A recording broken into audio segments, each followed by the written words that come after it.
Aleluia. Se eu não tivesse aqui uma língua, acho que meu coração saltava para fora, sabe? De tão acelerado que está. Mas sabe, irmãos, eu estou tão grato a Deus pelo pastor Tiago, pela sua esposa, por me dar esta oportunidade, ao pessoal da agência, a pessoa do apóstolo Guto, a Suelen, tão carinhosamente, tão gentil nos recebendo aqui. Então eu só agradeço a vocês. Como se disse em espanhol, tengo mucha gratitud. Amém, irmãos? Deus é muito bom. Eu estava vendo as bandeiras, como é lindo isso, não é verdade? Uma bandeira é o símbolo máximo de um país. Eu gosto muito de ler Apocalipse 7, versículo 9, à luz de João 3,16, não é verdade? Nós entendemos que os povos, as tribos, as línguas, as nações que se apresentaram diante do trono do Cordeiro, foi resposta à entrega de Jesus ao mundo, não é verdade? Jesus veio e deu resposta à vinda dele, apresentando para Deus povos, tribos, línguas e nações. Eu penso que é tempo de darmos resposta às Américas, meus irmãos. É tempo de darmos resposta. A Bíblia diz que a ardente expectativa da criatura está aguardando a manifestação dos filhos de Deus. Amém, irmãos? Então eu sou Alexander Koenig, muito agradecido em ver o pastor Aguinaldo. Uma vez fizemos uma cruzada lá nas Cabedelo, meu Deus, que lindo. Então eu sou Alexander Koenig, casado com Fabiana. Tenho 3 filhos, Karen, Manuela e Davi. Na verdade é Karen, Davi e Manuela, eu sempre inverto, não é verdade? Então eles estão servindo a Deus, estiveram conosco no campo missionário. A Karen, na verdade, ela logo em seguida se casou. E o Davi esteve conosco, a Manuela, sendo pé, braço, mão, sabe, servindo a Deus com excelência na igreja. Chegou pequenininha a Manuela, saiu de lá uma mulher, sabe, pronta já para seguir os traços de fé dela, a carreira de fé dela. E eu estava me lembrando aqui, me veio um pouco de saudosismo da minha saída do Brasil. E eu me lembrei que eu fui treinado com o pastor Eliezer, né? Então a gente teve um tratamento de choque lá, sabe? Assim, na verdade ele forjou nosso caráter mesmo assim, né? Samiro diga, na verdade, sabe? Foi assim, né? Não é verdade? Fala sério, né? Rapaz, e ele nos treinou muito bem. E eu lembro que eu já estava na itinerância desde a antiga igreja. Eu acabei de fazer o rema. Você sabe, quando você faz o rema, você quer ganhar o mundo para Cristo, né? Eu acabei de fazer o rema. Eu comecei a pregar em tudo que é igreja possível, em tudo que é cemitério da cidade, em tudo que é oportunidade. Estava lá pregando o evangelho, né? Foi quando eu conheci, né, o pastor Eliezer. E ele falou: olha, eu estou começando uma obra, você não quer estar junto conosco? E eu me liguei a ele naquele momento, e fomos para a casinha, e começamos a avançar, e ver as coisas acontecer, e servindo na igreja local. Eu me lembro que um dia eu estava servindo uma salinha de ministro, mesmo já na itinerância, o pastor Eliezer não abria a mão de você cumprir sua escala lá. Eu falei: meu Deus, deixa eu voar um pouco. Ele falou: não, rapaz, serve primeiro aqui. Se você não for bênção aqui, você não vai ser bênção onde quer que você vá. E eu lá servindo, e Eliezer sempre tratando. E um dia aparece um magrão alto, sabe, com um cavanhaque para fazer uma conferência de cura. Jânio César. Isso foi em 2010. Eu acho que foi mês de novembro de 2010. E Jânio vem, e eu estou servindo lá, eu e a Fabiana, né, atendendo eles, fazendo aquilo que a gente aprendeu a fazer no que diz respeito ao serviço. E Jânio fala: Alex, cara, eu acompanho o seu blog, cara. Se tudo que você posta nesse blog é verdade, cara, rapaz, o Brasil está pequeno para você, cara. Vai embora do Brasil. Aquilo bateu em mim assim. Eu falei: meu Deus, nunca ninguém falou isso para mim, a primeira vez. Isso era fim de 2010. Janeiro de 2011 eu recebo um e-mail escrito assim: ei, profeta, venha ao Paraguai. E eu falei: meu Deus, como souberam de mim? Como alguém está me chamando para sair da minha nação, ir a outro país pregar o evangelho? Sabe, eu não atendi aquela solicitação, porque eu tive uma questão familiar no Paraguai nos anos 80. Meus pais foram trabalhar na Itaipu nos anos 80. E o meu pai, ele perdeu o emprego, o meu pai, ele perdeu casa, ele perdeu tudo que tinha no Paraguai. E nós chegamos nos anos 80 de avião no Paraguai e voltamos de busão, com uma mão na frente e outra atrás. Meu pai, você imagina, meu pai é europeu, e meu pai é aquele homem, sabe, educado, aquele homem sabe, cheio de valores, ter que arrastar os fios de volta depois de uma derrota naquele país. Então eu passei 30 anos escutando que o Paraguai não prestava, que eu não podia ir para lá, que lá era fome, tinha desemprego. Então criou-se essa cultura familiar. E quando aquele e-mail chegou: ei, profeta, você tem que vir ao Paraguai. Aí os temores da infância todos se levantaram. E eu não aceitei aquele convite de primeira, e logo em seguida veio um outro convite para ir à Argentina ministrar, no mês de fevereiro de 2011, de maneira que em 2011 Deus me tirou, depois daquela palavra que Jânio ministrou, Ele me tirou 12 vezes do Brasil para pregar o evangelho em países de língua hispana. Não me pergunta como, não me pergunta se eu tinha cartão de crédito, dinheiro, não, eu sei que simplesmente as coisas aconteceram. E eu me lembro que um dia nós devemos trazer à memória aquilo que dá esperança, não é verdade? Eu estava em um culto, num Adora a Deus, e quem era o pregador da noite? Era o nosso querido apóstolo Guto. E ele vem perto de mim e ele fala: Alex, fica tranquilo, está sobre você uma unção que está sobre o Simon. Eu falei: uau, vou pregar como Simon. Ele falou: tranquilo, calma, é uma unção por milhas aéreas, nunca vai faltar milhas aéreas para você. Meu Deus do céu, já viu isso? Unção por milhas aéreas. E você sabe que nunca faltou, meu irmão. Sempre quando Deus me inspirava para algum canto, para aceitar algum convite, havia uma passagem para corresponder à chamada que Deus tinha para mim. Sabe, a Bíblia fala: creia nos seus profetas e prosperareis. Então eu decidi prosperar naquilo que Deus havia me chamado para fazer. Então lá servindo lá o pastor Eliezer na sala, aquele magrão pega e solta uma palavra que me joga nas nações. Meu Deus do céu, depois de pregar tanto na Argentina, desbravando aquela terra de Buenos Aires até Mendonça, que eu conheci todas as cadeias que tinha de lá. Sempre quando eu ia, aparecia alguém para me levar a um presídio, a uma cadeia, para falar por um preso, e sempre atuando, ativando. E eu me lembro que depois que eu estava na Argentina, veio de novo um e-mail para mim: ei, profeta, você não quer vir na Argentina? Eu falei: eu tenho que ir então. Não quer vir no Paraguai? Eu falei: então eu tenho que ir. Aí eu falei com o pastor Eliezer, eu falei: cara, eu tenho que ir no Paraguai, olha esse convite, pastor, estão me chamando ao Paraguai. Eu falei: então vai, Alex, vai. E cheguei ao Paraguai, meus irmãos. Em 2012, alcançamos uma família, a família de Rubén. Alcançamos ele com Lília, com seus filhos, lembra Rubén, Rede Dias? E ali começamos. Eu lembro que o Eliezer falou uma vez para mim assim: Alex, fica ligado quando viajar. Cada país que você chegar, encontre uma família. E quando achar uma família, encontre no seio dessa família a igreja que nós vamos começar. E eu fiquei ligado nessa instrução dele. E quando chegamos ao Paraguai, quando eu cheguei ao Paraguai, eu me lembro que eu fui ministrar num evento em uma igreja. Todos conhecem essa história. Eu fui convidado, essa aqui me chamou: ei, profeta, veio ao Paraguai. Eu fui num evento, só que o evento era um pouco estranho, porque tinha 100 cadeiras no auditório. E 100 cadeiras, havia 100 mulheres na igreja. 100 mulheres. Havia um homem, o porteiro, né? Em terra de cego, quem tem um olho é rei, né? Então havia um velhinho lá, né? E eu olhava aquilo, algo está estranho. E eu pregando, eu tinha que conduzir um avivamento de 10 dias naquela igreja. Então eu comprei a passagem para 15 dias. E eu comecei, só que no terceiro, quarto dia do evento, eu vi que algo estava raro. Era uma igreja LGBT. Eu fui convidado para ministrar numa igreja LGBT. Sabe? E cada casalzinho sentado, era casalzinhos que estavam lá. E eu cheio da palavra, e enchendo, sabe, meu Deus, você não sabe a minha aflição, você não tem ideia do desespero. Eu peguei no terceiro ou quarto dia, que era uma igreja LGBT, lá em Assunção, me convidaram para ministrar. Rapaz, foi uma aflição sem tamanho. Daí eu escrevi para Eliezer, eu liguei, não me lembro, falei: Alex, termina o que você propôs, cara, termina, continua. Mas eu quero ir embora. Não vai embora, fica aí que Deus tem algo para fazer.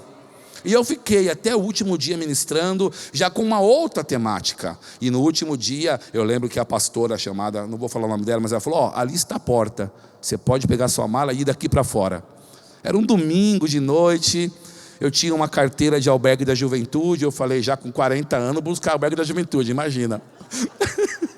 Aí eu falei: vou procurar o albergue da juventude. Mas não tinha, era um domingo à noite, eu com uma mala no centro de Assunção, sem dinheiro.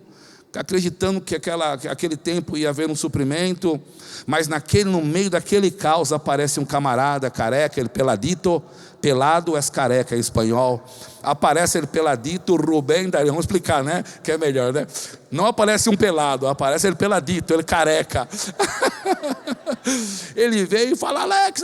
Eu olhei, eu não conhecia. Eu falei: e aí, que foi? Cara, eu te acompanho lá no Facebook, ou no Orkut, não sei na época. Cara, eu vi que você está aqui, você não quer ir na minha casa, não? E eu falei: rapaz, agora mesmo, vamos para lá. Ele não sabia a aflição que eu estava. Verdade. E eu fui para a casa dele, e eu cheguei num cenário de campo de guerra, faixa de Gaza. A casa dele era a faixa de Gaza. Para ter uma ideia, tinha 3 televisões queimadas guardadas na casa dele.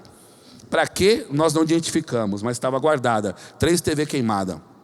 E eu me lembro que eu comecei a falar do amor de Jesus para eles. Eles eram de uma outra igreja, estavam desiludidos com aquela coisa. De repente, nos conectamos. E comecei a pregar o evangelho naquela casa. Comecei a vir autodidata, pagando minhas passagens, a cada 15 dias voltando ao Paraguai, pregando o evangelho. Depois alcançamos uma outra família, já não eram mais 4 pessoas, já eram 9 pessoas. Aí um dia eu fui lá, gravei um vídeo. Fiz uma santa ceia, está lá um vídeo gravado. E esse vídeo eu voltei ao Brasil, pedi uma reunião com o pastor Eliezer e levei o vídeo para ele. E o Eliezer, quando viu aquele vídeo, ele chorou. Ele falou: Alex, eu estou ouvindo um varão macedônio clamando. E eu falei: é isso aí, pastor, eu vim aqui trazer para o senhor dar respostas a isso. A gente tem que fazer alguma coisa por ele. Ele falou: sim, Alex, temos que fazer algo por eles. Então, tem tanta pessoa boa aí, o Samira, Dadá, o José Roberto, o Marcelo Senise, para o senhor enviar. Ele falou: Alex, eu só tenho uma direção, só tenho tu para enviar, homem. Aí, naquele segundo que ele falou, só tinha eu para enviar, eu lembrei do meu pai, voltando no ônibus Pluma, 24 horas de viagem, de Foz do Iguaçu até São Paulo. As crianças de tanto passar fome, a gente com o rosto murcho, de uma situação tão difícil, aqueles fantasmas se levantaram naquele momento. Sabe aquele segundo que passa a vida? Foi aquele segundo. E eu olhei bem para Eliezer assim. Antes de responder, eu lembrei do testemunho daquela escritora, Ellen Miller, que disse assim: eu não tive uma chamada, eu li uma ordem e obedeci. Naquele momento eu não estava se importando se Deus estava me chamando ali ou não, eu só queria obedecer ao meu pastor. As palavras dele para mim naquele momento era a boca de Deus. E eu decidi aceitar aquilo que o pastor Eliezer estava falando para mim naquele momento. E nós fomos, eu e a Fabiana, e a graça caiu sobre nós, e eu falei com a Fabiana, ela falou: Alex, estou dentro, cara. Rapaz, nós somos treinados para isso. Para que passamos 2 anos de rema? Para que servir na igreja local há 6 anos? É tempo de pipocar em algum lugar. Palavras da Fabiana. Eu falei: então vamos pipocar no Paraguai. Vamos pipocar no Paraguai. Vamos dançar o último tango do Paraguai. Não, Paraguai não é tango. Lá é polca paraguaia. Aí, meus irmãos, eu me lembro que quando nós decidimos, negociar as coisas que tínhamos, aí os diáconos de bom coração vieram falar conosco, Sabe que os diáconos são uma bênção, Sabe, são treinados, Cheio de amor, Resistir ao diácono, ele podia ir lá de voz. Não, eles vieram assim, sabe, cheio de amor para a gente. Olha, Alex, nós estávamos orando e Deus falou conosco para fazermos uma feira de garagem com as suas coisas. Juntar os seus móveis e tal. Teve um pastor que foi ao Canadá, juntamos 30 mil reais para ele, vai te ajudar. Você tem coisas boas, só que Deus tinha tratado conosco. Escuta aí, missionário não vende o que tem, transforma em semente e planta. E nós transformamos tudo que tínhamos em semente aquele dia. Falei: olha, eu agradeço muito o seu bom gesto, mas nós vamos semear tudo. Chamamos aí 5, 6 famílias da igreja, fizemos 5, 6 famílias felizes, tudo que tinha na casa nós demos, roupa nós demos. Chegamos ao Paraguai com 5 malas na mão, 5 malas nas mãos. Chegamos no Paraguai, a Karen havia ficado a primeira instância, e não é somente 5 malas nas mãos, havia a prova missionária. E você não sabe qual que é a parte mais pesada da prova missionária, é chegar naquele país com a mulher loira. Quantos sabem que manter uma esposa loira é mais caro? Ou só eu passo por isso? Não, essa questão que passa por isso. A lapada é grande, meu irmão, quando você vai num cabeleireiro. E quando começa a crescer aqueles 2 dedos assim de raiz, né? E você fala, olha amor, teu cabelo tá com uma mecha californiana. Ela fala, não Alex, eu tô com cara de mulher de pedreiro desempregado.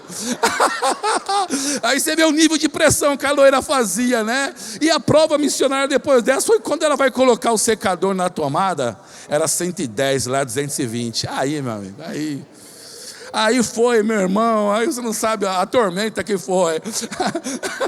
No bom sentido, sabe? Mas essa foi nossa chegada ao Paraguai. Neste cenário, acreditando, cheguei numa outra nação com 3 mil no bolso. 1, 2, 3 mil, na primeira semana havia só 2 mil. Para alugar uma casa. Para encher a casa de imóveis. Meu Deus, o missionário ele é inconsequente um pouco, não é verdade? Ele não mede muito não, ele não olha a bilheteira, a carteira. Ele quer agradar o Senhor, quer agradar o pastor dele, ele quer cumprir o ídolo do Senhor de qualquer maneira. Eu não sei se é só lá no Sudeste, acredito que aqui também no Nordeste, não é verdade? A gente queria agradar o nosso pastor, queria fazer o que ele estava mandando. E o Samir da mesma escola que eu, o Douglas, a Gi, sabe o que é isso, não é verdade? Então estávamos no Paraguai, pronto, encontrei uma casa. A casa cheia de mofo. A faixa de gás era a casa também, junto com a casa do irmão que começamos os cultos lá. Meu Deus do céu. Então a Fabiana falou, Alex, eu não fico aqui um dia, cara. Já que você me trouxe para cá, se vira, bem típico assim, né? E pois bem, encontramos uma casa, alugamos, o Samir esteve na casa, não é verdade? Mas a casa também era sem forma e vazia, né, Samir? Meu Deus do céu. Eu todo, sabe, um sobrado de 3 andares, só que era numa zona vermelha, meu Deus do céu. Eu aluguei uma casa numa zona de prostituição, você não tem ideia do que era aquilo. Você não tem ideia, e a Fabiana queria me matar ali. Meu, não era brincadeira não. Todo dia que chegava aquela fila no murão da pouca vergonha, sabe? Meu pai que falava que era o muro da pouca vergonha. No muro da pouca vergonha, aquele desfile lá, de moda, sabe? Ali realmente eram peladitas que estavam ali, sabe? Meu Deus do céu. E nesse cenário, meu irmão, nós levantamos no nosso interior um amor por aquela nação, sabe? Desenvolvemos um carinho por aquelas pessoas. O de mais precioso que uma nação tem é o seu povo. O missionário não vai mudar a cultura de ninguém. O missionário ele vai agregar, mas ele vai também quebrar paradigmas, meu irmão. Nós vamos lá para levantar o caído. Sabe que a Bíblia diz que os estrangeiros levantariam os muros que foram derrubados, meu irmão. Eu estava lá para levantar os muros caídos daquela cidade. Eu estava lá para fazer a diferença com aquele povo. E um belo dia, em um culto, ministrando a palavra, poxa, ia pôr o copo vazio na boca. Eu estava em um culto ministrando a palavra um dia, e chegou um rapaz, doente. Ele tinha, segundo em espanhol, se disse hígado grasso. Hígado grasso seria gordura no fígado ele. E ele estava muito mal, esse rapaz. E ele veio, recebeu a Jesus, ele foi cheio do Espírito Santo aquele dia. E ele, conversando comigo, ele disse que ele havia sido diretor de um presídio em Ciudad del Este. E eu falei, o que está no teu coração? Ele falou, eu quero voltar de novo. Mas ele estava com depressão, estava mal a situação dele, sabe? E o doutor Luiz Villagra, na verdade o Lúcio, nos países de língua hispana, quando você encontra um Luiz, se você quer ser carinhoso, chama ele de Lúcio. Era o Lúcio. Então ele foi curado, Deus restaurou a vida dele, e declarando que coisas iam acontecer, de repente um dia ele recebe um convite para ser diretor de um dos presídios de Assunção. E quando ele chegou ao presídio, quantos sabem que quando uma pessoa ela é abençoada, a tendência cristã é levar junto aquele que foi o veículo da bênção chegar até ela? E sabe o que ele fez? Ele me levou para trabalhar com ele naquele presídio. Falou, pastor, você tem que estar lá comigo, cara. Eu não vou conseguir sozinho. Lembra que ele estava vindo de um tempo de depressão muito grande, sabe? E eu mostrando para ele que ele tinha valores que podia compartilhar com aquelas pessoas. Chegamos num presídio, irmão, de 300 pessoas. Conduzimos um avivamento tal que 298 pessoas vieram a Cristo. Um avivamento de quase 100% de aproveitamento. O único homem que não veio a Cristo foi o sicário, o matador de um presidente que houve no Paraguai. Esse homem falou, olha, eu estou sentado escutando porque a lei manda eu sentar na capelania, mas não quero saber do cristianismo. Mas mesmo assim tinha que vir me escutar ele, porque a lei mandava a constituinte que todo preso tinha que se expor a uma capelania. Um outro, eu nem lembro qual foi o tribulado que não recebeu Jesus, eu nem me lembro. Mas teve um dia, meus irmãos, que eu estava lá neste presídio, na capelania, e veio um homem muito grande, alto, forte, Dom Garcete. Não valia, como diz minha mãe, um figo podre, mas devíamos chamar de Dom, Senhor Garcete. E vem o Senhor Garcete, eu estou com a capivara dele, vulgarmente conhecida, a folha corrida, conhecida como capivara. Eu estou com a folha corrida em espanhol, você disse expediente. E eu olho lá, e você tem que estar preparado para o que eu vou te dizer. A situação do homem, ele havia matado 2 crianças. Não somente matado, violado sexualmente. Escuta, as 2 crianças eram seus filhos. E estava lá aquele homem diante de mim sentado. Entenda o que eu vou dizer. A minha vontade como homem era fazer ele sentir dor naquele momento. A minha vontade era pular no pescoço dele ali. Em um segundo eu pensei isso. Em um segundo eu pensei. A minha vontade era correr lá no pavilhão e gritar: ó, tem um estuprador aqui. Porque sabemos o que acontece quando aparece um estuprador no sistema penal. Mas no segundo, o Senhor vem sobre mim e fala: Alex, não se esqueça do propósito. Não se esqueça do propósito. Naquele momento se descortinou um outro panorama para mim. Eu olhando aquele homem grande, abatido, condenado pela justiça, condenado pelo sistema, condenado por ele mesmo, condenado a cumprir 35 anos de cadeia, mais 10 de segurança máxima, 45 anos numa cadeia. O Senhor fala para mim: ele já está condenado, não está aqui para condená-lo. E segue aquela ministração interna, naquele segundo e terceiro segundo.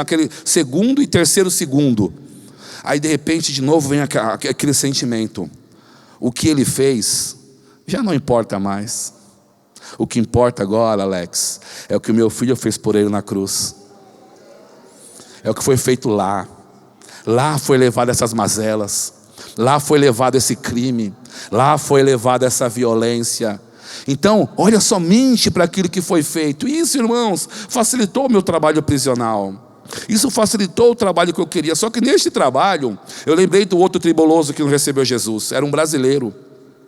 E esse brasileiro, nós depois de termos 298 reclusos crente, esse brasileiro me procura, fala assim: Alex, quero trocar ideia contigo, chega aí, macho. Era cearense ele: chega aí, macho. Quando eu ouvi falar macho, eu sabia onde que era. Chega aí, macho. Tá vendo aquela granja ali? É minha. Eu tenho aí 200 galetos aí. Tá vendo aquela horta ali? É minha. Eu planto mandioca e milho. Tá vendo aquela oficina de couro? É minha, o curtume. Ele era dono das empresas do presídio, esse brasileiro. E ele chega para mim e fala assim: eu estava fazendo um tombamento de pavilhão. Eu estava tombando os pavilhões da pavilhões cristãos. Então eu estava remanejando presos de um setor para outro. Ele fala assim: você tem certeza que você quer me tirar da minha cela, cara? Você tem certeza que você quer me mudar de pavilhão? Naquele momento eu entendi a mensagem. Aí eu soube que o pastor Rosilão estava pregando lá com o pastor Gilmar de Ponta Porã. Eu voei para Ponta Porã e fui lá chorar as mazelas. Ô, pastor, você não sabe, um preso me ameaçando lá. Eu contei toda a história para ele. O pastor Rosilão falou: Alex, eu vou te falar só 2 coisas. Primeira coisa, missionário bom, missionário vivo, cara. Primeira coisa, e eu esperando uma palavra de consolo: não, meu filho, vai, persevera, e pula e dança na minha frente. Rapaz, é um missionário bom, missionário vivo. Outra coisa, se você morrer lá, daqui 30 anos alguém vai pôr uma plaquinha com seu nome nos pés de um prédio, cara. Sai desse presídio. Ele falou assim, só que o poder da palavra que ele liberou foi tão forte, que uma semana depois não tiraram eu, mas tiraram o diretor desse presídio, que havia me colocado lá. E pela a liturgia do local, quando se tira um diretor, toda a equipe dele tem que sair. Então quando tiraram o Lúcio de lá, eu saí junto com o Lúcio. E foi na hora certa, porque aquele cara estava ameaçando de morte. O cara literalmente me intimidou: eu te conheço, eu sei de onde você é, eu já te vi em rede social, vai me tirar mesmo daqui? E eu acabei engolindo, né, aquele cururu em espanhol é sapo em português, de perna aberta e tudo. E eu saí de lá, meu irmão, missionário bom, missionário vivo. Não é verdade? Eu estou vivo. Meu Deus, você está feliz porque eu estou vivo? Eu estou. Eu estou feliz porque eu estou vivo, meu irmão. E eu me lembro que a Fabiana, tadinha, lá comigo, ela orando, intercedendo, preocupada com o avanço da igreja, e a gente ganhando famílias, mas a minha casa continuava sem forma e vazia. Estava lá a casa. Aí Eliezer me liga, o pastor Eliezer: Alex, juntei das congregações aqui 16 missionário training. Era nada, pegou 16 pessoas da igreja, nenhum está no campo, só o Samir que está aqui, ó. Pegou 16 pessoas da igreja, das igrejas, para mandar para um treinamento no Paraguai. Mas espera aí, pastor, minha casa não tem móveis, eu não tenho sofá, eu não tenho nada, pastor. E eu estava desbravando as Américas, irmãos. A primeira América era a minha América, ali onde eu estava vivendo, desenvolvendo fé na minha casa para as coisas acontecer. Quando se lembra daquela semente que eu coloquei no Brasil, que transformei minhas coisas em semente e plantei, e chegando lá, eu fui ministrar na Adonep. Então nós, verbianos, somos bem conceituados na Adonep, né? E eu sempre levantava o logotipo do Rema, e uma pessoa me achou lá e me convidou para ir à Adonep. E eu fui à Adonep ministrar e dar testemunho, na verdade, testemunho. E um dia que eu estava lá, vi uma senhora, e eu me aproximei e pus as mãos sobre ela, chamada Estela Lopes. Essa mulher tinha 3 hernias de disco, tinha bico de papagaio, tinha um zoológico inteiro nela, essa mulher. Rapaz, ela é uma coisa impressionante, a dona Estela Lopes. Rapaz, eu coloquei a mão nela, essa mulher se esticou inteira, e quebrando a liturgia de um jantar da Adonep, ela começou a pular, correr e dançar lá, que meu amigo, eu não fui expulso de lá, porque tinha pessoas que me conheciam, mas esta mulher foi curada, instantaneamente. E a dona Estela Lopes já tinha um filho chamado Christian Lopes, e ele foi querer saber quem era o pastor que orou por ela. Foi na minha casa, fizemos amizade, estamos lá um dia, dias antes de chegar o pessoal que o pastor Eliezer queria mandar lá no Paraguai. Aí ele chega em casa chorando: ô Alex, rapaz, eu quero falar com você. Eu falei: diga, meu irmão, o que houve? Rapaz, vocês têm aqui na sua casa uma coisa que eu não tenho. Eu falei: rapaz, o que será que é? Mas minha casa... E eu tentando descobrir o que eu tenho aqui, meu. Eu tinha um buraco na parede que eu tentava saber o que era. Depois que eu soube que era o cano do ar-condicionado, sabe, que o morador anterior tinha, eu não tinha nada na casa. Faltava até o secador de cabelo da Fabiana, meu Deus do céu. E ele chegou lá: rapaz, deixa eu te contar a minha história. E veio contar a história dele. Ele falou: eu tentei, eu ia que era noivo, eu ia me casar há 3 anos atrás, e mobiliamos um apartamento, sabe, e faltando meses para casar, minha noiva desfez o relacionamento. E eu encontrei a Lília, pouco tempinho com a Lília, e vamos se casar, e a Lília não quer uma agulha do outro relacionamento. E eu falei: opa, estou entendendo, papai. Estou entendendo, papai. E ele falou: você aceita eu semear tudo que eu tenho no apartamento para você? Meu Deus. Ele simplesmente já estava com um caminhão na porta de casa, com os funcionários da empresa dele. Ele só voltou lá, encheu os caminhões, levaram em casa, e o sofá que eu recebi foi o sofá que o vaso chamado Samir dormiu no sofá. E nós pudemos receber lá 15, 16 missionários. Só que aí é tão bonito os móveis, que o Eliezer falou: rapaz, bota no chão para dormir. Então eu falei: cara, vou colocar esse pessoal para dormir nas camas tão lindas. Aí eu falei com o Lúcio: você tem alguns colchonetes aí para me arrumar? Aí o Lúcio mandou do presídio 16 colchão. Então os missionários dormiram tudo em colchonete de preso, meu amigo. Só ele que desfrutou da bênção, sabe? Sabe, irmão, você que sabe que tem uma chamada missionária. Quantos tem uma chamada missionária aqui? Deixa eu fazer uma pergunta, você não precisa me responder. Você que levantou suas mãos, quantos missionários você mantém? Você só investe naquilo que você acredita. Se você acredita, você vai investir. Se você não acredita no seu chamado, é porque... é assim que funciona. Eu tinha já um plano de semente colocado antes de sair do país, e fomos somente recolher aquilo que Deus tinha reservado. E trabalhamos, irmãos, veementemente na igreja. Começamos na casa de Rubem, e a casa de Rubem também era aquela, como disse, a faixa de Gaza. E começamos a ensinar ele a falar, as coisas acontecer, e as coisas foram mudando. Você se lembra, você foi na casa de Rubem, né, Samir? As coisas aconteceram lá, a vida desse rapaz mudou. Depois fomos a um hotel também, foi legal. E no hotel foi tão interessante a coisa, porque um dia eu estava lá ministrando e chegou um paquistanês no hotel. E o homem estava com o intérprete, participou do culto no hotel, esse paquistanês. E ele, depois do fim do culto, falou: olha, eu estava na conexão de voo, e eu fiz o Rema nos Estados Unidos, eu moro no Paquistão, e eu vi o logotipo do Rema aqui no Paraguai, tentei buscar uma igreja, e eu vim aqui porque eu queria ouvir a sua palavra, e eu estou em trânsito, eu queria dar uma oferta para vocês. Ele falou assim, eu falei: rapaz, ele falou: o que você precisa? Ele falou: de uma oferta. Você precisa? Eu falei: hoje mesmo pagar o aluguel do hotel. Ele falou: deixou 2 meses pagos de aluguel do hotel. Um paquistanês que havia feito Rema nos Estados Unidos, passou por lá, deixou essa semente, meu irmão. E quando o Lúcio saiu daquele presídio pequeno, quando você ouviu falar de Jarvis Pavão aqui? Alguém deve ter ouvido. Ele foi notícia esses dias aqui no Brasil. Ele ofereceu $1 milhão para alguém matar o presidente do Paraguai. Eu evangelizei esse homem, Jarvis Pavão. Eu preguei o evangelho para ele. E quando o presídio não comportava mais um traficante daquela estirpe lá, eles precisavam de um diretor que fosse pulso firme para atirar.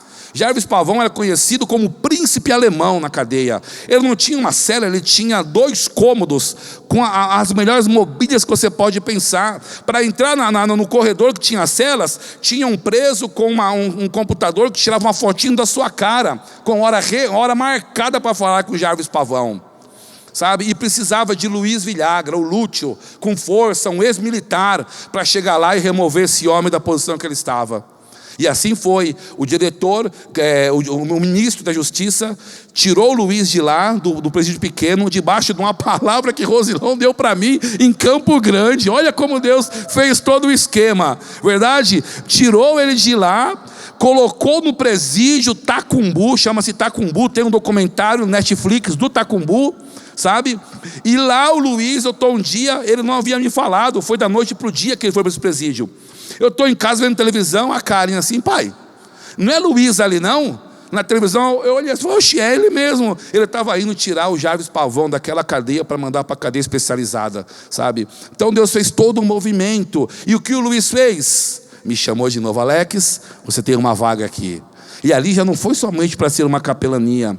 Deus estava enviando recursos para que eu pudesse ser mantido naquela nação.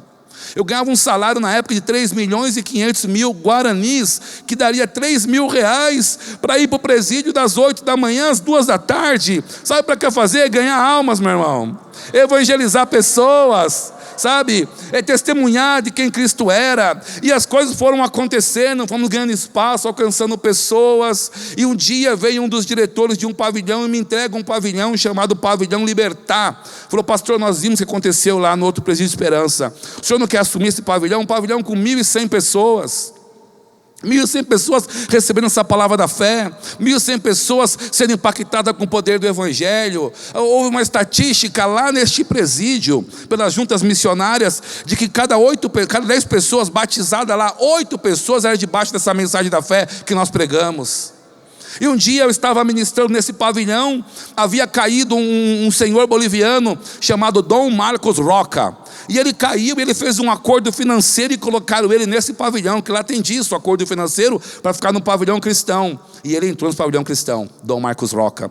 E eu estou pregando lá no presídio, eu sempre coloco fotos nas redes sociais, e no fim do culto ele vem para mim, ele fala assim: rapaz, eu estava de olho fechado te escutando, eu lembrei que quando eu puxei uma cadeira nos Estados Unidos, tinha um programa de rádio de Kenneth Reagan, que eu fechava o olho, as palavras que você falava pareciam as mesmas palavras que eu escutava nos Estados Unidos. Já havia um programa de rádio, não sei como, mas havia um programa de rádio que o Rema faz lá, o irmão Reagan faz, não sei se pai ou filho, mas ele foi alcançado na cadeia, na América do Norte, por um programa de rádio, e na segunda cadeia dele no Paraguai não se converteu lá, mesmo ouvindo essa palavra lá na fonte, não se converteu, e chegou no Paraguai, ele falou que fechava o olho, parecia que ele escutava o programa de rádio lá, porque a mensagem era a mesma, e esse homem se associou conosco, esse homem se juntou, Dom Marcos Roca, esse homem, ele passou a ser um pastor auxiliar nosso lá dentro. Qual é a história dele? Ele me contou que um dia ele estava numa montanha colombiana. Veja, ele estava com um fardo com $3 milhões numa montanha colombiana, para uma negociação muito forte com a Venezuela, e disse que o exército invadiu o local. Ele passou quase 40 dias, quase morreu de fome numa montanha com $3 milhões no bolso, porque não podia ninguém baixar para comprar comida, teve que comer mato, raiz, a mão verde, quase morreu de fome com dinheiro. Imagina a situação dele. E estava lá preso no Paraguai. Ele fala assim: pastor, do Paraguai eu conheço só a pista de pouso e a cadeia, porque ele caiu com 1.700 quilos de cocaína lá. Conhecia a pista de pouso e a cadeia. E nós alcançamos esse homem com a palavra. Esses dias eu mandei uma foto para a Fernanda, da agência, estava Dom Marcos Roca, boliviano, estava o colombiano comigo, um cucho, os colombianos você chama de cucho. Estava um cucho comigo e um paraguaio, só gente boa do meu lado. Só estirpe do tráfico paraguaio, do tráfico internacional. Estava, mas todos escutando a palavra de Deus, todos em cada culto, todos comungando conosco lá, a cada reunião estava lá conosco. Só que esse rapaz, o Dom Marco Roca, a History Channel está no Paraguai para fazer um documentário com ele, porque ele é o último piloto de Escobar vivo. Está lá, recebeu a palavra conosco aquele homem. Eu não sei se um dia ele vai sair da cadeia, sabe, naturalmente. Mas se Deus preparar que ele saia da cadeia, meu irmão, esse homem não será mais os mesmos. Nós fomos para desbravar as Américas e Deus abriu a porta de presídios para nós. Nós entramos na porta que se abriu. Uma grande e sublime porta abriu, mas muitos eram os adversários. Quando a tranca, meu irmão, fecha nossas costas, eu costumo dizer duas coisas. A primeira é meu pátio de diversão. E a segunda é onde o neném chora e a mãe não vê. Porque lá dentro, meu irmão, é a divisão do menino para o homem. Você tem que pregar um evangelho, só que você não vai pregar o evangelho com mimimi. Você não vai pregar o evangelho com luva de pelica, delicadinho, não. Você tem que ser mais brabo que os brabos, tem que ser mais macho que os machos, tem que ser mais grosso que os grossos. Porque se você for com mimizinho, meu irmão, o sistema te engole. Ah, Alex, você é muito grosso lá. Eu era mesmo. Eu me expus a tantas unções violentas aqui, porque eu não podia ser violento lá. Fala sério. Quando o maneco olha pra gente assim, com aquele olho assim, meu irmão, rapaz, todo macho se treme. Não tem como, não é verdade? Quando Herênio levantava a mão, misericórdia. Então eu falei: pai, eu passei para essa escola, então tem que ser igual aqui. E sabe de uma coisa? Funcionou. Pessoas se achegaram a Cristo. No ápice do trabalho, um outro pavilhão foi entregue para nós, pavilhão Remar. Já aí fazíamos com um peruano, Dom Pepe. Não um Pepe legal daquele desenho, não. Somente Dom Pepe. E ali trabalhamos, alcançamos pessoas de maneira que o evangelho está sendo pregado no Paraguai. Pessoas à margem da sociedade estão recebendo essa palavra, meu irmão. Eu também, voltando a tempos antes de eu sair do Paraguai, quando nós treinávamos, sair para o Paraguai, quando treinávamos aqui em São Paulo, eu tive tantas experiências boas, meus irmãos, antes de ir para as Américas. Eu me lembro que um dia, eu gosto muito de falar esse testemunho, eu gostava de comer coxinha. Quantos comem coxinha aqui? Não é gostoso, não é verdade? E eu ia numa pastelaria de uma chinesa comer coxinha. E a chinesa, ela não falava português. E eu chegava lá, tinha uma santa com uma luz azul no meio. E eu olhava para a chinesa e falava: Jesus te ama. E ela: oh, Jesus não, santa sim. E eu voltava na outra semana para comer coxinha. E eu: Jesus te ama. Ela: não, Jesus não, santa sim. E ela só sabia resistir a Jesus não. Toda vez. E eu percebi que a minha pregação estava infrutífera já. Então eu descobri a SGM, Secretaria Geral de Missões, em São José dos Campos. Pega o bizu, o pessoal da agência. Eles fazem panfleto em todos os idiomas que tem no mundo. E eu mandei na época, acho que foi carta, não sei, e-mail, contando a situação com essa chinesa. E passou 1 mês, 2 meses, não lembro bem, chega uma caixa em casa com um panfleto, o Evangelho de João, em 2 idiomas, mandarim e cantonês. Chega na minha casa. Aí eu voltei para comer coxinha. Ah, meu irmão, mas eu voltei com a ferramenta correta. Aí quando eu cheguei naquela pastelaria, e eu pedi uma coxinha, ela já sabia que era eu, ela me olhou, e eu falei: Jesus te ama. Antes dela falar Jesus não, eu puxei um panfleto em mandarim e entreguei na mão dela. E quando aquela mulher olhou aquele panfleto, ela se calou por alguns segundos, você via nitidamente o olho dela mareado com lágrimas. E eu não sei, irmão, se aquelas palavras em mandarim transportou ela a uma memória afetiva que levou ela talvez à aldeia dela, à cidade dela, fez ela lembrar do pai dela. Eu não sei, meu irmão, mas eu sei que algo aconteceu aquele dia com aquela mulher. Eu não voltei mais para comer coxinha, porque eu entendi que o meu papel havia terminado lá. Oh, pena que eu não comi mais coxinha, era tão boa, sabe, meu irmão? Mas à luz do que ocorreu com aquele etíope eunuco que recebeu a palavra, que retornou à terra dele já cheio da palavra por meio da pregação daquele evangelista chamado Filipe, eu não sei, meu irmão, se um dia tardar a vinda de Jesus e eu passar os portões celestiais, eu tenho certeza que eu encontrarei chineses dizendo para mim: obrigado porque você evangelizou aquela mulher. Obrigado que você acreditou, buscou métodos, ferramentas, maneira de levar o evangelho. Se essa mulher voltou para a terra dela pregando o evangelho, eu sei que haverá uma colheita, meu irmão. E assim nós podemos fazer na América do Sul, meu irmão, desbravar. E a minha pergunta é: quem está disposto a ir? Quem quer gastar o tempo na missão transcultural? Como Simon uma vez me disse, chegar num país, passar uma semana num mercado local, só para sentir os odores, para ver o que as pessoas vestem, para ver a comida que as pessoas comem. Quem quer gastar esse tempo num segundo, num terceiro idioma? Quem quer tirar o filho pequenininho da casa para levar para outro país, para chegar numa segunda e na quarta estar na escola para estudar sem saber o idioma? Essas foram as questões que veio lá quando o profeta Isaías teve aquela visão tridimensional, que ele descobriu quem ele era, aonde ele estava, mas ele diz depois: os meus olhos viram o rei. Aí ele fala: eis-me aqui, Senhor, envia-me a mim. Envia-me a mim. O preço da missão transcultural é onde muitos estão escorregando. Ariovaldo Ramos, em seu livro Igreja Local e Missões, ele diz que de cada 100 missionários que está no campo, 60 deles retornam sem cumprir a primeira etapa, que é os 3 anos do missionário no campo. A avidez de querer dar resultado é tanta que ele esquece da família, esquece de criar relacionamento e acaba se desestimulando.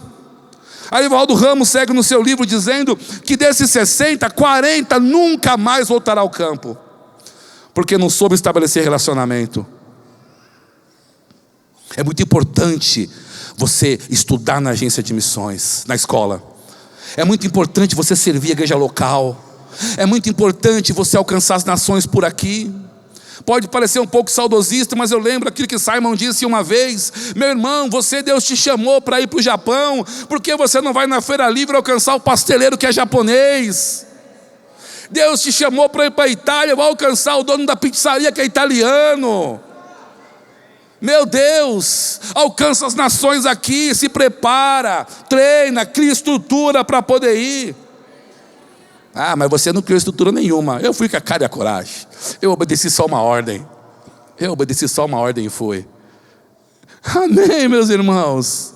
Aleluia, aleluia. Disse aquela escritora: eu não tive uma chamada, eu li uma ordem: ide. E eu obedeci. Eu somente obedeci. Sabe, irmãos, não faça muita matemática não. Não faça matemática não. 3 contos cheguei no Paraguai. Primeira semana, 2 contos. É loucura. Não é não, irmão. É a chamada te levando mais longe.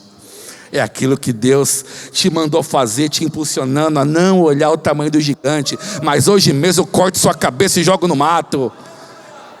Aleluia. Louvado seja Deus, aleluia. Eu te confesso que eu tinha tanta coisa para ler aqui, para falar, para pregar. Meu Deus do céu, mas quanto sabe que um dom ministerial é um presente para a igreja, não é verdade? Deus levantou o 5 dom ministerial como um presente para a igreja. Deus tem me chamado no ofício do evangelista desde que eu me conheço por gente. E aí tenho atuado, trabalhado, e os dons e milagres foi uma marca no Paraguai. E eu lembro que uma das minhas viagens ao Paraguai, eu fui orar por um rapaz que tinha leucemia. E eu me lembro que eu cheguei num local, uma casa de crente, mas o ambiente estava fétido de tanta incredulidade. E o rapaz, eu falei: o que aconteceu? O que passou, meu irmão? Ele falou assim, disse assim: pastor, eu tenho leucemia galopante. E eu falei: meu Deus, o que é uma leucemia galopante? Eu não entendi aquilo. E ele falou: eu vou morrer em 6 meses, pastor. Não. e só crente na casa, sabe? Lá já eu lembrei do irmão Reagan, quando os pastores iam dar extrema unção para ele morrer logo, né? Em vez de orar por ele com fé, sabe? E eu cheguei lá, eu lembrei de Jânio, eu preguei o evangelho do Gênesis até a redenção naquela casa. Eu levei aqueles crentes a confessar Jesus tudo de novo. E eu fui embora, fui para São Paulo. E esse rapaz, na semana seguinte, eles eram pessoas bem favorecidas financeiramente. Ele pegou um avião fretado, ele fazia o controle lá no hospital de São Paulo, como se chama? Um dos hospitais bons, Albert Einstein. Ele fazia controle em São Paulo. Só que no primeiro controle dele em São Paulo, que ele fazia, algo deu raro. Porque o médico falou, vamos refazer nossas análises com você, porque está uma divergência aqui nas plaquetas, nos números, eu não sei dizer o que é, mas eu vou dizer uma coisa, passando um ano mais ou menos, eu estou caminhando em Assunção com Fabiana, com Manuela, com Karen, com Davi e uma irmã da igreja, tem um homem que começa a me olhar de longe, um cara, ele me olha, eu falei, rapaz, esse cara está paquerando minha filha, só pode ser. E o cara olhava, de repente ele veio e falou, você é o pastor Alex? Eu falei, eu sou, por quê? Já estava bravo já, porque o cara estava me perseguindo com o olhar. Eu sou, por quê? E aí? Ele falou, rapaz, você um dia orou por mim, eu estava doente, eu fui curado. E o meu sogro quer falar com você de qualquer maneira. O sogro dele chamava-se Dom Carlos Pereira. Passou a ser um grande amigo, Pereira. Ele tinha uma loja, não sei se as mulheres vão conhecer aqui, Camicado. Ele tinha uma loja no estilo do Camicado, em Assunção, Paraguai. Aí ele me ligou, Dom Carlos Pereira, Alex, vem aqui no meu showroom, lá fala showroom, traz sua esposa, seus filhos, eu quero conversar com você. Daí eu fui com a Fabiana, despretensiosamente, imagina, eu sabia o que ia acontecer. E chegamos lá nessa loja. E ele falou para a Fabiana assim, irmã, olha, tudo que tem aqui, tudo, qualquer coisa você pode escolher, que eu estou semeando em vocês. E chamou para funcionário, eu não quero nada da China, eu quero tudo americano, tudo alemão, tudo inglês. E com desrespeito à cutelaria, você multiplica por 12, porque eles são pastores e recebem muita gente em casa. Aí a Fabiana falou assim, eu entrei em tribulação, porque eu tive que exercer domínio próprio, que eu não sabia que tanto eu tinha que colocar nos carrinhos. Aí ele entrou em tribulação, porque, e aí Alex? Eu falei, se vira meu bem, agora a bola está no seu campo, você vai fazer o gol aí, sabe irmãos, mas aquela estrutura que você quer criar para chegar nas Américas, irmão, começa colocando aqui, começa fazendo aqui, começa servindo aqui. Eu sempre tenho falado, quem vê minhas mensagens antigas, há anos eu falo, irmão, o Espírito Santo está soprando sobre a América do Sul, Deus quer levantar pessoas para enviar a América do Sul, do Paraguai estivemos na Bolívia várias vezes, Chile várias vezes, Argentina, meu Deus do céu, em um ano só, como eu disse, eu fui 12 vezes à Argentina pregar o evangelho, alcançando pessoas. Então é tempo de você dar respostas ao mundo, meu irmão. É tempo de você falar para o que você veio. É tempo de você ir falar, eu estou aqui, o que você quer ouvir. Você não pode falar, eis-me aqui, envia ele, não. Diga, eis-me aqui, envia eu. Não transfere aquilo que está sobre você. Então quando Deus enviou Jesus lá em João 3,16, Ele estava olhando já o que aconteceria lá em Apocalipse 7, versículo 9, onde todos os povos, tribos, línguas e nações estariam prostrados diante do trono do Cordeiro. Eu gosto de uma coisa que Simon uma vez disse, que essas tribos, cada uma chegará com o seu ritmo da nação e se apresentará diante do Cordeiro, levando a sua música. Agora, como chegará ao Brasil? Será que vamos chegar quietinho assim? Será que vamos chegar assim, tão caladinho assim no céu? Eu acho que não, né? Qual que é o ritmo predominante do Brasil? É com esse ritmo que vamos nos apresentar lá, meu irmão. Imagina o povo africano, com os tambores africanos. Imagina. Chegando lá e o Brasil junto deles, que é semelhante ao ritmo. Meu Deus, é tempo de você se levantar, irmão. Na verdade que Deus quer para você. Amém. Essa é a história da família Koenig, desbravando as Américas, alcançando o Paraguai, indo à Bolívia, Argentina, Chile, fazendo aquilo que Deus colocou em nosso coração. Amém, meus irmãos. Eu queria que você ficasse em pé comigo. Eu gosto muito daquilo que aconteceu quando Jesus se encontrou com a mulher samaritana. Quantos se lembram aquele encontro no poço de Jacó? Jesus chega naquele cenário e encontra aquela mulher fustigada pelo sol, marcada pela sociedade. Eu gosto de pensar assim, Eles dizem que aquela mulher tinha uma tal profissão. Eu gosto de pensar assim, ela só gostava de namorar aquela mulher. Era o único problema dela, era namoradeira, aquela mulher samaritana. E foi com ela que Jesus se encontrou no poço, com a samaritana. E ali ele identificou as debilidades dela. Ele localizou o coração daquela mulher. E lá ele se apresentou para ela quem ele era. Se você soubesse quem fala contigo, você é que pediria água da vida para mim. Sabe? E aquela mulher falou assim: uau, se você não fosse profeta vindo de Deus, não poderia dizer tais coisas a meu respeito. Sim, eu sei.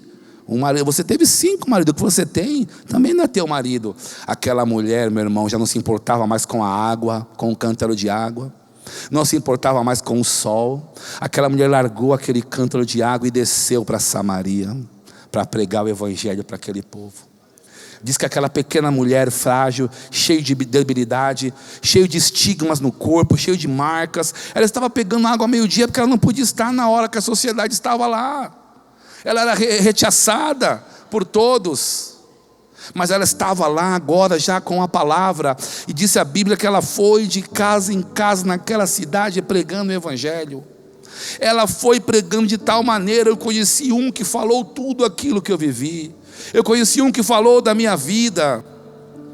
E você sabe que o povo samaritano, ele é um povo excluído ao povo de Israel. Existe um problema, que o Simon uma vez disse numa mensagem dele, que quando um judeu via um samaritano, ele fazia assim.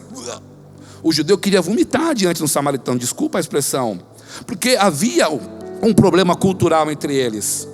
E quando Jesus, os discípulos chegam no fim da tarde, eu creio que Jesus vai no pé do monte, ele levanta os pés, os discípulos falam assim: você não vai comer?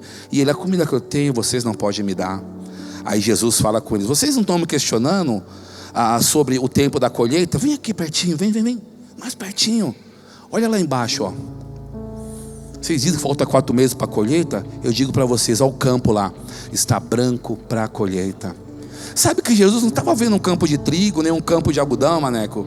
Ele estava vendo lá aquele povo rejeitado pelo povo judeu. Ele estava vendo aquele povo sofrido, aquelas mulheres trabalhadas na vida, todo com uma toga branca, com um turbante branco, porque um samaritano, quando chegava perto de um judeu, ele colocava a sua toga branca e o turbante branco para dizer: eu estou purificado já, olha, você pode falar comigo, eu já não sou mais aquela imundícia que você pensava que eu era, sabe? Então quando Jesus aponta para baixo, olha lá está seu campo branco. Justo o povo que eles estavam rejeitando, era o povo que eles deveriam descer e evangelizar. E disse a Bíblia que Jesus passou 2 dias ali evangelizando à luz do que aquela mulher fez. Eu quero dizer para você, meu irmão, não existe marca no seu corpo, não existe complexo, não existe nenhuma dor que possa te impedir de você fazer aquilo que Deus já fez por você, meu irmão. Uma mulher, uma pequena mulher, estigmatizada, sofrida, moralmente destruída, ela decidiu pregar o evangelho. Aonde você está mesmo, eu gostaria que você fizesse uma consagração ao Senhor, enquanto nós vamos aqui louvar a Deus. Amém. Você levanta as suas mãos. Eu não sei qual a dor, qual a cicatriz que você carrega no seu corpo, sabe? Mas eu sei que essas cicatrizes te fazem forte para aquilo que Deus tem para você, meu irmão. Eu lembro de vovó, que ela tinha um facão, que ela batia na árvore de tempo em tempo para fazer machucado no tronco da árvore. Eu perguntava: vovó, para que isso? É para a árvore ficar mais forte. Cada golpe que ela dava cicatrizava, a árvore ficava mais gorda, meu irmão. Sinta-se fortalecido hoje. Aquela mulher não tinha possibilidade alguma de fazer nada, mas ela fez. E aquela pequena menininha chamada May, quantos conhecem ela? Meu Deus do céu. Típica família americana, loira, olhos azuis. Aquela menininha nasce com a pele morena, com os olhos cor de jabuticaba. A família rejeita. Por quê? Uma pessoa morena numa família de loiros. E aquela menininha May cresce naquela família, um passarinho fora do ninho. E aquela menina vai para a escola bíblica. E um dia a professora fala: olha, tudo é possível ao que crê. E a menininha: é verdade? Sim, se eu orar, Deus pode mudar a cor da minha pele para ser igual a cor da pele de papai e mamãe? A professora: sim, pode sim. E E aquela menininha orou aquele dia com a professora da escola bíblica, e quando amanheceu no dia seguinte, ela correu para o espelho. A primeira decepção dela como criança, a pele estava morena. Cada dia, diz a história da menina chamada May, cada dia era um suplício, porque ela queria ser como o papai, mamãe, como os irmãos, mas a pele dela era morena, bem morena, os olhos eram como jabuticaba, e papai e mamãe loiros, os irmãos loiros. Mas aquela menina decidiu vencer o preconceito familiar, vencer suas barreiras pessoais, foi para a escola bíblica, e na escola bíblica ela se candidatou para ser missionária na Índia. E ela foi para a Índia, essa menina, e foi trabalhar na Índia, e criou um orfanato. E a menina chamada May, já uma mulher, começou a arrebanhar crianças para esse orfanato. E juntando crianças e crianças, um dia uma turba hindu vem para pegar a americana que estava comprando crianças. Na cabeça dessa turba tinha que encontrar uma loira americana grande, que eles iriam prender, arrastar e levar. Mas entraram no orfanato e não havia uma loira de olhos azuis, mas estava uma menina chamada May. Ei, Deus te aceita como você é. Essa menina venceu as barreiras dela, e quando o diabo quis subjugar ela no campo missionário, não encontrou ela, porque buscava uma loira e estava uma morena. Eita, Deus conhece os tempos, as estações. Ele quer te colocar em situações que você nem imaginou. A menina chamada May venceu o preconceito, venceu dificuldade, venceu a dor do abandono, a dor da rejeição, e essa menina decidiu fazer aquilo que Deus tinha para ela. Eu te oriento hoje a se consagrar, a se entregar ao Senhor e aceitar a chamada dele para você. Hoje é o seu dia. Louvemos ao Senhor. As coisas tenho feito para o meu próprio prazer. Tenho andado à procura do meu próprio bem-querer. Enquanto existe tanta gente ansiosa por aí, não te conhecendo assim como eu conheço a ti. O chamado que um dia tu fizeste a mim, e a qual sem hesitar eu disse sim.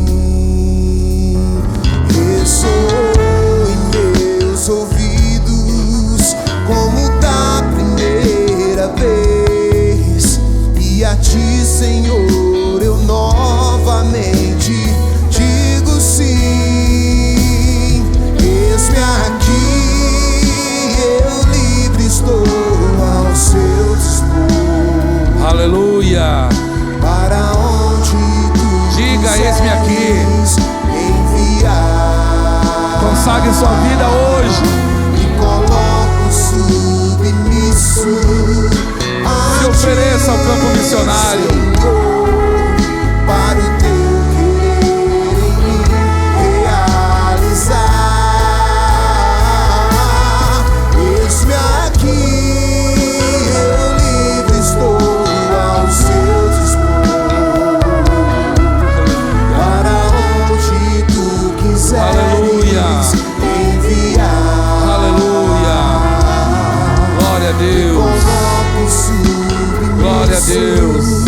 A ti, Senhor. Aleluia. Para o teu querer em mim realizar. Amém. Glória a Deus. Aleluia. Aleluia. Deus te ama como você é seu tempo. Se levanta nessa verdade. Amém. Deus, quando me chamou, eu era um viciado em cocaína, viciado em crack. Comecei a fumar crack com 13 anos de idade, para vergonha da minha mãe e do meu pai. Sabe, com 21 anos eu me encontrei com o amado da igreja. A minha vida se transformou naquela tarde de domingo, onde o dia havia começado cinza, cheio de tempestades. Com 48 quilos entrei numa igreja evangélica, e aquele dia aquele pastor pregou tão veemente uma palavra, e ele fez um apelo, e eu fui à frente, à moda antiga, com a mão levantada, dizendo: é para mim. E naquele dia 26 de novembro de 1995, aquele homem me ligou ao destino missionário que Deus tinha para mim. Aquele homem me ligou, me conectou ao plano de Deus. Eu cheguei com uma carga de 8 anos de droga no corpo, mas aquela imposição de mãos que eu recebi aquele dia fez aquela carga cair. E as pessoas que me viam falavam: pastor, leva para uma clínica de recuperação. E ele falou: não, ele vai na igreja conhecer a verdade que liberta, e ele vai ser livre das drogas. E eu comecei a congregar de terça a domingo, todos os dias, e o peso da droga caiu e eu fui livre. E eu quero dizer, irmão, se funcionou para mim, funciona para você. Eu não sei a condição que você chegou aqui, mas eu quero te convidar para entregar sua vida para Jesus hoje. Eu não sei a dor que você carrega, o sofrimento que te levou tão distante do Senhor, mas hoje é o dia do seu reencontro. É o dia de você dar respostas a Deus, à palavra que você escutou. E eu quero te convidar para entregar seu coração a Jesus. Quem aqui vai fazer isso? Levanta suas mãos, acena para mim aqui. Pastor, eu vim a primeira vez aqui, eu desejo fazer isso. Onde está você? Deixa eu ver. Aleluia. Se você levantou a mão, vem aqui à frente. Acompanhe essa pessoa que levantou a mão, que passa aqui à frente para entregar a vida para Jesus. Hoje é o seu momento. Pastor, eu estava afastado só. Sabe que Deus não se lembra do motivo que te afastou? É só você que se lembra disso, sabe? Então você pode vir aí respondendo a palavra. Louvado seja Deus. Meu Deus do céu. Pode vir, vem aqui do lado esquerdo. Tem pessoas aqui que eu vi que acenaram. Vem à frente entregar sua vida para Jesus. Sabe, meu irmão, e eu vou concluir aqui. Reinhard Bonnke, em um culto, ele viu um louvor tão lindo como esse. Ele estava no Hillsong, Reinhard Bonnke, estava lindo o louvor. E ele chega naquele auditório assim, e ele fala assim: muito lindo esse louvor, uau, parece até anjo cantando. Mas deixa eu dar uma notícia para vocês: a única coisa que faz os anjos dançar é quando uma alma se arrepende. Será que você consegue dançar um pouquinho aí de alegria, hein? Será que você consegue dançar um pouquinho de alegria? Eita, aleluia, aleluia. Cadê uma pessoa para dar um abraço aqui bem gostoso aqui nela? Vem aqui, por favor. Meu Deus, essa menina está sendo banhada por amor hoje, é o que ela precisa. O amor de Cristo vai responder às ansiedades do coração dela hoje. Amém. Você recebe essa palavra hoje em nome de Jesus? Você crê naquilo que eu estou crendo para você? Então avança, meu irmão, avança, viu? Muito obrigado, muito obrigado. Muitas graças.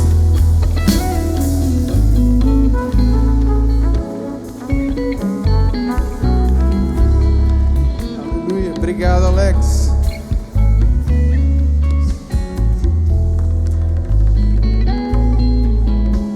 Glória a Deus. Pode dar uma salva de palmas para esse homem de Deus.